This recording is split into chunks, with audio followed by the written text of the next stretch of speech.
क्या आपका कोई और प्रश्न भी है शालू जी? हाँ मैम, एक और मेरा था आपसे, इनके क्लास में जब इनके टीचर से भी इस बात को लेके मेरी डिस्कशन रहा बेटे के जी। मैम से, ये थोड़ा सा ना राइटिंग और रीडिंग हम्म। वो करना ही नहीं चाह रहे हैं, और शायद इस वजह से ही ये जो हमारा आर्गुमेंटिव वो चला जाता पॉइंट हो जाता है। मेन रीजन उसका बेस लाइन यही है कि कहीं ना कहीं ये छूट रहे हैं पीछे वहाँ पर, और टीचर्स भी थोड़ा सा इस बात को लेके कंसर्न है कि हाँ बच्चे के साथ वर्क करना होगा। ये ना बहुत जेन्युइन आपकी समस्या है, पर हमें ये एज पेरेंट कम्युनिटी और एज टीचर्स ये जानना है कि हम बच्चे से लिखवाना क्या चाहते हैं। अगर आप बच्चे से क्वेश्चन आंसर्स ही लिखवाते हैं कि भाई बच्चे को बुक में से लिख के लिखना है, कई बार बच्चों को उसमें लॉजिक समझ में नहीं आता है, और वो सही भी होते हैं कि वही चीज़ आपको नोटबुक से लिखनी है।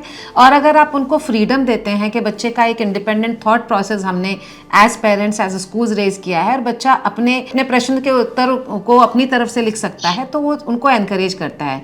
जहाँ तक रीडिंग की बात है, आप ये बताइएगा कि क्या आप भी रीड करते हैं? कई बार सब कुछ छोड़ छाड़ के बच्चा रीड करे, आप भी कुछ किताबें पढ़ें, बच्चा अपने आप इंक्लूड हो जाता है उस एनवायरनमेंट में। तो हमको आसपास स्कूल में, घर में एक ऐसा एनवायरनमेंट जनरेट करना होता है जहां हम सब पढ़ें और बच्चा एनकरेज हो। उसको सिर्फ सिलेबस की किताबें ना हो, जो उसके इंटरेस्ट की किताबें वो भी पढ़ने का मौका दिया जाए, और फिर उन जो हमने पढ़ा उसके बारे में हम डिस्कशन करें, तो बच्चा एनकरेज होगा कुछ और नया फाइंड करने के लिए।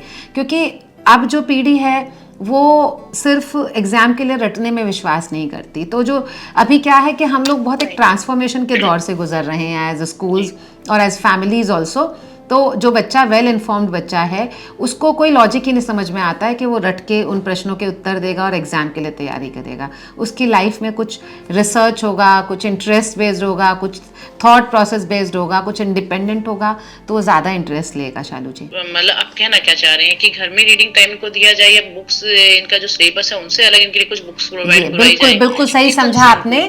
मेरा रिकमेंडेशन यही है कि आप बच्चों से पूछें कि तुमको किस किस तरह की, आप पहले अपनी बात करें कि मुझे ये वाली किताबें जब मैं पढ़ती थी तो मुझे ये पढ़ना बहुत पसंद था।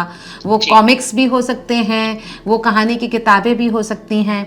और आप बच्चे से पूछें तुम्हारा क्या इंटरेस्ट है। देखो कितने इंटरेस्ट बदल रहे हैं, ये थोड़ी बातें होंगी, आपको बच्चे का इंटरेस्ट पता चलेगा। फिर आप उसके जन्मदिन पर, घर में कुछ खास मौक़ों पर उसके उस तरह की जैसी उसके इंटरेस्ट की किताब है वो गिफ्ट कर सकते हैं। आप भी पढ़ें, वो भी पढ़ें, डिस्कशंस हों, फिर उस पर कुछ थॉट प्रोसेस लिखा जाए, रिफ्लेक्शन लिखा जाए। आई एम श्योर आपका बच्चा अच्छे से करेगा। जी, आपसे बात करके बहुत अच्छा लगा। मुझे भी बहुत अच्छा लगा। शालू जी, आपने कॉल किया। God bless. Thank you so much for calling.